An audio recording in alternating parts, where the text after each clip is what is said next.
Hello everyone, আসসালামু আলাইকুম। Welcome back to my another mini blog. কেমন আছো তোমরা সবাই? তো আজকে বেসিক্যালি আমি মাটির এই 3টা জিনিস পারচেস করছি, তো ভাবলাম তোমাদের সাথেও শেয়ার করি এই ভিডিওতে। তো এই 2টা হচ্ছে চামচদানি আমি নিয়েছি, আর এই কিউট রাউন্ড শেপের এই ছোট্ট বাটিটা আমি নিয়েছি।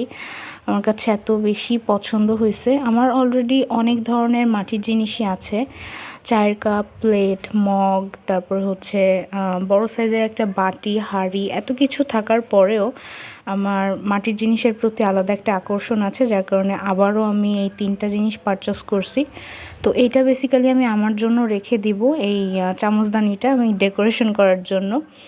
আর এইটা আমি হচ্ছে আম্মুর জন্য নিছি, মানে আম্মুর রান্নাঘরের জন্য বড় সাইজের চামচ, খুন্তি এগুলো রাখতে পারবে, যার কারণে এটা নিছি আম্মুর জন্য। তো আজকের ভিডিওটা এই পর্যন্তই। টিল দেন টেক কেয়ার, আল্লাহ হাফেজ।